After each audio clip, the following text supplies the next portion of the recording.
नमस्कार विद्यार्थियों, स्वागत है आप सभी का एक बार फिर आपके अपने YouTube channel geography with Roshan sir में। विद्यार्थियों, जो आपका चौथा अध्याय जो हमने चला रखा है आपकी पाठ्य पुस्तक भारत लोक और अर्थव्यवस्था, जल संसाधन। जल जो मानव जीवन के लिए या सभी पशु पक्षियों जीव जंतुओं के लिए जल एक महत्वपूर्ण जल संसाधन है और हम कहते भी हैं कि जल है तो कल है। उसी संसाधन के बारे में हम बात कर रहे हैं इस चैप्टर के अंदर और देख रहे हैं कि विश्व के अंदर जल की क्या स्थिति है, भारत में जल की क्या स्थिति है, कहाँ पर जल का मांग सर्वाधिक है, कौन से क्षेत्र में जल की मांग ज़्यादा की जा रही है, उन सब के बारे में हम इस चैप्टर के अंदर अध्ययन कर रहे हैं। और हमारी जो बात है वो पिछले 3 क्लासों के अंदर कुछ बातें हो चुकी हैं। आज हम बात करेंगे विद्यार्थियों किसके बारे में, जल के गुणों का ह्रास, यानी कि जल जो प्राकृतिक रूप से उपलब्ध है उसके गुणों में क्या हो रहा है विद्यार्थियों, ह्रास हो रहा है। क्या है जल के गुणों में ह्रास के कारण, किस प्रकार से जल के गुणों को हम देख सकते हैं, उन सब के बारे में हम यहाँ पर पढ़ेंगे। और फिर उसके बाद में हम देखेंगे जल संरक्षण और प्रबंधन की आवश्यकता हमें क्यों है, क्यों हमें जल का संरक्षण करना है और किस प्रकार से हम प्रबंधन का जो प्रयास है वो कर रहे हैं, उसके बारे में हम आगे देखने वाले हैं। ठीक है, और चलते चलते हम लास्ट में हम एक प्रश्न के बारे में बात करेंगे और पिछली क्लास में जो हमने एक प्रश्न दिया था उस प्रश्न में क्या गलती थी वो गलती भी हम उसके बारे में बात करेंगे। पाठ्य पुस्तक में जो आपके प्रश्न दे रखा है उस प्रश्न में क्या गलती है, उस गलती के बारे में हम क्लास में लास्ट में बात करेंगे। ठीक है, तो आइए शुरुआत करते हैं आज की क्लास की।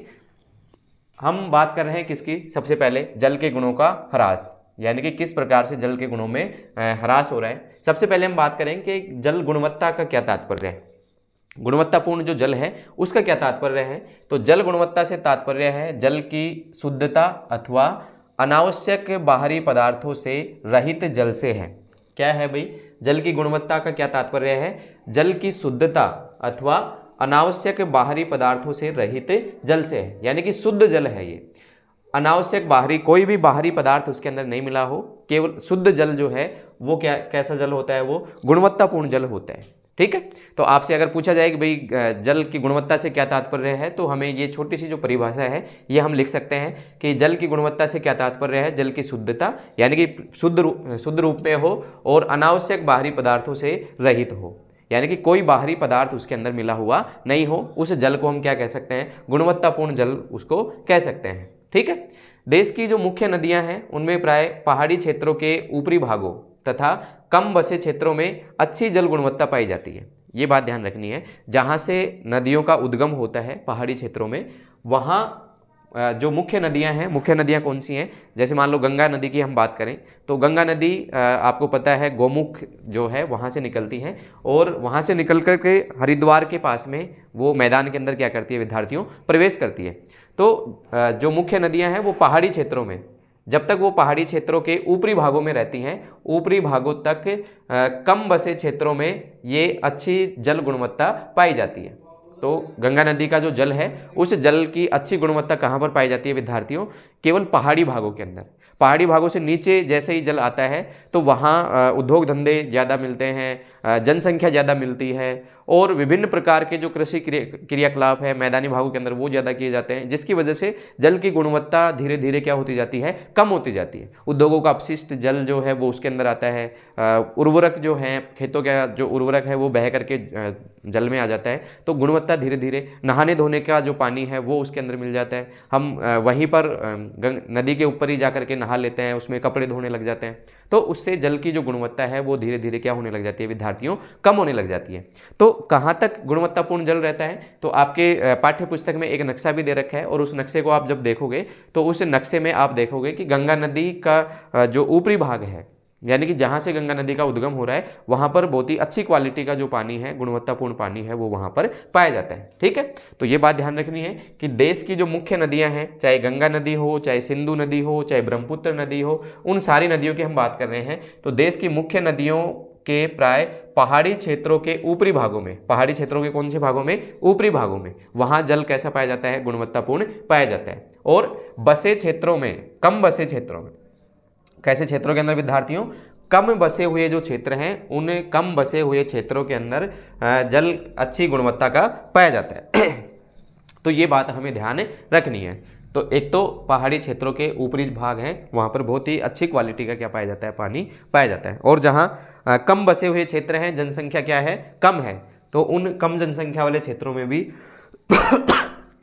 सॉरी कम जनसंख्या वाले जो क्षेत्र हैं वहाँ पर भी जल की गुणवत्ता क्या पाई जाती है, बहुत ही अच्छी पाई जाती है। ये बात आपको ध्यान रखनी है, ठीक है। और जैसे जैसे पहाड़ी क्षेत्रों से नीचे आता है जल, या जनसंख्या जहाँ पर बढ़ जाती है, उद्योग धंधे वहाँ पर लग जाते हैं, तो वहाँ जल की गुणवत्ता धीरे धीरे क्या होने लग जाती है विद्यार्थियों, खराब होने लग जाती है, ठीक है। आगे देखते हैं हम, जल की गुणवत्ता हमने देख ली कि कौन से जल को हम गुणवत्तापूर्ण जल कहते हैं।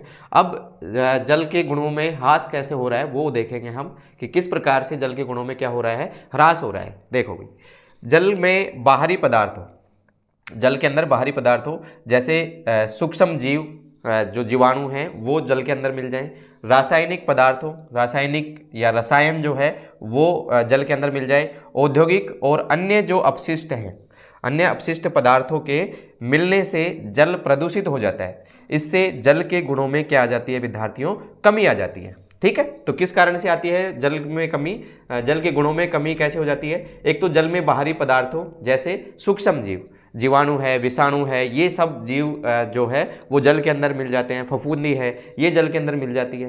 रासायनिक पदार्थ, रासायनिक पदार्थ जैसे मान लो कि किसी क्षेत्र के अंदर कृषि कार्य ज़्यादा होता है तो खेतों के अंदर पेस्टिसाइड वगैरह ज़्यादा दिए जाते हैं, उर्वरक यूरिया है, डीएपी है, वो ज़्यादा खेतों के अंदर दिया जाता है, तो वो जल के अंदर बह करके या रिस करके वो भूमिगत जल में मिल जाकर के मिल जाता है, जिससे जल के जो प्राकृतिक जो गुण हैं वो गुण क्या हो जाते हैं, कम हो जाते हैं। तो गुणों के अंदर क्या हो जाती है, ह्रास हो जाता है या कमी हो जाती है। ऐसे ही जैसे मान लो औद्योगिक और अन्य जो अपशिष्ट पदार्थ है, घरेलू जो कचरा है, घरों का जो कचरा है, घरेलू अपशिष्ट है, या फिर उद्योगों से निकलने वाला जो जहरीला जो पानी है, वो जहरीले पानी को बिना उसका उपचार किए सीधे के सीधे ही कहाँ पर डाल दिया जाता है, नदियों के अंदर उनको डाल दिया जाता है। तो हम बात करें गंगा नदी की, तो मैदानी भाग में आपके उत्तर प्रदेश बिहार वाला जो भाग है वहाँ पर अनगिनत जो हैं उद्योग धंधे नदियों के किनारे पे मिलते हैं, और वो अपना सारा जो अपशिष्ट जो जल होता है वो कहाँ पर डाल देते हैं,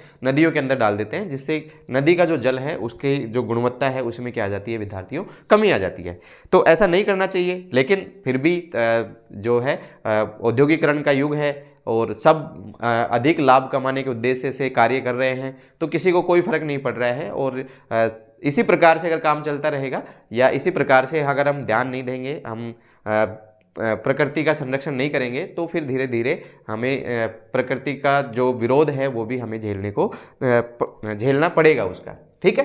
तो इससे क्या प्रभाव पड़ रहा है इसका, जल के गुणों में जब ह्रास हुआ है तो उसका क्या प्रभाव हमारे ऊपर पड़ रहा है? तो इससे प्रदूषित जल से मानव और जलीय जीवों पर बुरा प्रभाव पड़ता है। तो आप इस बात का ध्यान रखना है कि इस प्रकार का जो प्रदूषित जल है, जो अपशिष्ट जो पदार्थों से युक्त जो जल है, या जल के गुणों में जो ह्रास हो गया है, उस जल का प्रयोग करने से मानव को भी और जो जलीय जीव हैं उन पर क्या प्रभाव पड़ता है, बुरा प्रभाव उनके ऊपर हमें देखने को मिलता है, ठीक है।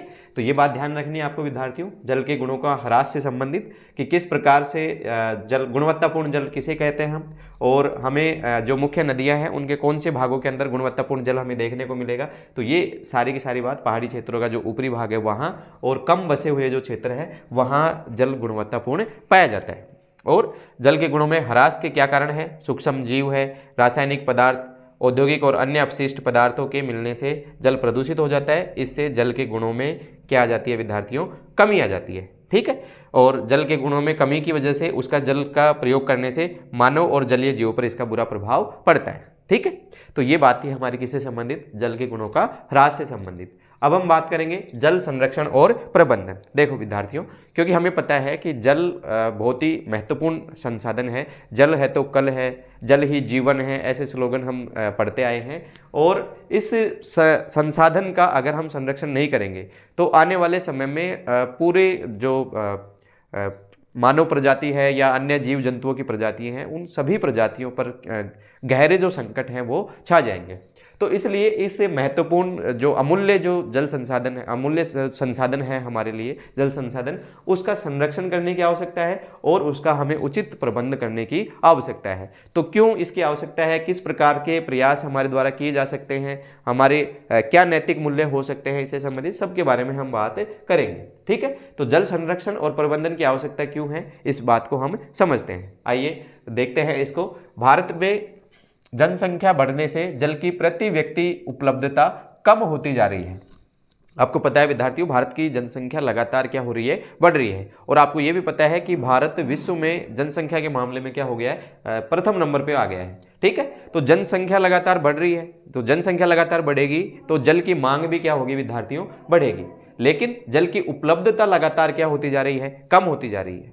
तो जल की उपलब्धता कम होगी और जल की मांग लगातार क्या हो रही है, बढ़ रही है। तो बढ़ती मांग से सतत पोषणीय विकास के लिए जल संसाधन के संरक्षण और प्रबंधन की क्या बढ़ गई है, आवश्यकता बढ़ गई है। ठीक है, तो देखो भारत में जनसंख्या बढ़ने से जल की प्रति व्यक्ति उपलब्धता कम होती जा रही है और बढ़ती मांग से सतत पोषणीय विकास के लिए, कैसे विकास के लिए विद्यार्थियों, सतत पोषणीय विकास के लिए। कैसा विकास होता है सतत पोषणीय विकास, वो विकास जो वर्तमान पीढ़ी की जो आवश्यकताएं हैं उनको पूरा करते हुए आने वाली जो पीढ़ियां हैं, हमारी भविष्य में आने वाली जो पीढ़ियां हैं, उन पीढ़ियों के लिए भी हमें जल को संरक्षित करना है या उनके लिए भी हमें जल बचाना है। तो उसके लिए हमें जल संरक्षण की क्या है विद्यार्थियों, आवश्यकता है। ठीक है, तो क्यों हमें आवश्यकता पड़ रही है जल संरक्षण की और प्रबंधन की, क्योंकि जनसंख्या बढ़ने से प्रति व्यक्ति जो जल की उपलब्धता है वो कम होती जा रही है और बढ़ती मांग से सतत पोषणीय विकास के लिए, यानी कि आने वाली जो पीढ़ियां हैं हमारी,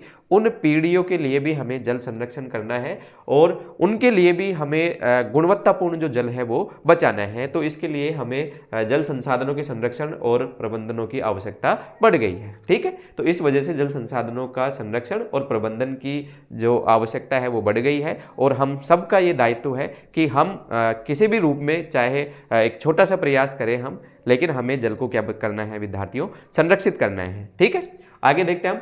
भारत को जल संरक्षण के लिए प्रभावशाली नीतियां और कानून बनाने और जल संरक्षण हेतु प्रभावशाली उपाय अपनाने की क्या है विद्यार्थियों, आवश्यकता है। तो प्रभावशाली नीतियां तो सरकार बनाती है, कानून भी बना रखे हैं सरकार ने, कुछ ऐसी नीतियां भी बना रखी हैं, कानून भी बना रखे हैं, लेकिन ये नीतियां और कानून सिर्फ कागजों में बना रखे हैं, ये प्रभावशाली रूप से धरातल के ऊपर लागू नहीं होते हैं। तो जो भी नीतियां जल संरक्षण से संबंधित हैं, पर्यावरण संरक्षण से संबंधित हैं, उन नीतियों को केवल कागजों में ना रख करके उनको प्रभावशाली ढंग से कहाँ पर, धरातल के ऊपर उन योजनाओं को या उन नीतियों को उतारने की आवश्यकता है। केवल कागजों में ये सब सीमित नहीं हो। लेकिन भारत सरकार के द्वारा बहुत सारे प्रयास किए गए हैं, आगे हम पढ़ें भी गए कि कौन कौन सी नीतियाँ, कौन कौन से कानून बना रखे हैं सरकार ने जल संरक्षण या पर्यावरण संरक्षण के लिए जो कानून बना रखे हैं कौन कौन से हैं, उनके बारे में हम सब पढ़ने वाले हैं। ठीक है, तो जल संरक्षण और प्रबंधन के लिए हम दूसरा प्रयास क्या कर सकते हैं विद्यार्थियों, एक तो भारत को जल संरक्षण के लिए प्रभावशाली नीतियां बनाने की आवश्यकता है, नीतियां और कानून बनाने और जल संरक्षण हेतु प्रभावशाली उपाय अपनाने की आवश्यकता है। तो इस पर भी सरकार को ध्यान देना चाहिए।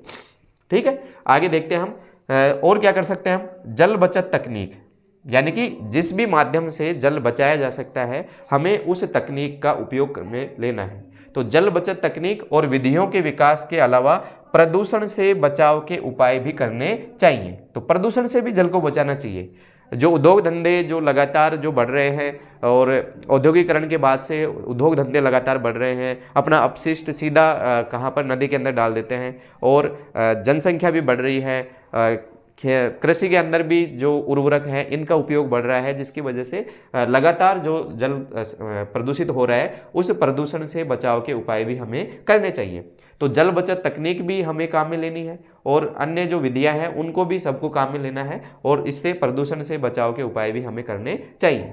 ठीक है, और क्या प्रयास किए जा रहे हैं, तो जल संभर विकास कार्यक्रम चलाए जा रहे हैं। जल संभर विकास कार्यक्रम, वर्षा जल संग्रहण, ये इंपॉर्टेंट है कि वर्षा जल का संग्रहण हमें करना है, क्योंकि वर्षा जल शुद्ध जल आता है और इस जल को हम ज़्यादा से ज़्यादा बचा करके रखें, उस जल का संरक्षण करें और उसका संग्रहण करें और संग्रहण करें, और उस जल का प्रयोग है वो हम कृषि कार्य में, घरेलू कार्यों के अंदर उसको ले सकते हैं। तो जल संभर विकास कार्यक्रम है, वर्षा जल संग्रहण है, जल के पुनः चक्रण और पुनः उपयोग, जल को दोबारा से हम क्या ले सकें, उपयोग ले सकें, कुछ ऐसी विधियों को अपनाएं ताकि जल का पुनः चक्रण किया जा सके और उसको पुनः उपयोग में लिया जा सके, पुनः उपयोग को प्रोत्साहित करने की आवश्यकता है। तो इन सभी उपायों को करने की आवश्यकता है। तो जल संरक्षण और प्रबंधन की आवश्यकता हमें क्यों पड़ी है विद्यार्थियों? क्योंकि जनसंख्या बढ़ने से प्रति व्यक्ति उपलब्धता बढ़ती जा रही है, लेकिन जल की प्रति व्यक्ति उपलब्धता क्या होती जा रही है? कम होती जा रही है। और बढ़ती मांग से सतत पोषणीय विकास के लिए, ये महत्वपूर्ण है, सतत पोषणीय विकास, यानी कि हम केवल हमारी आवश्यकता के बारे में नहीं सोचे।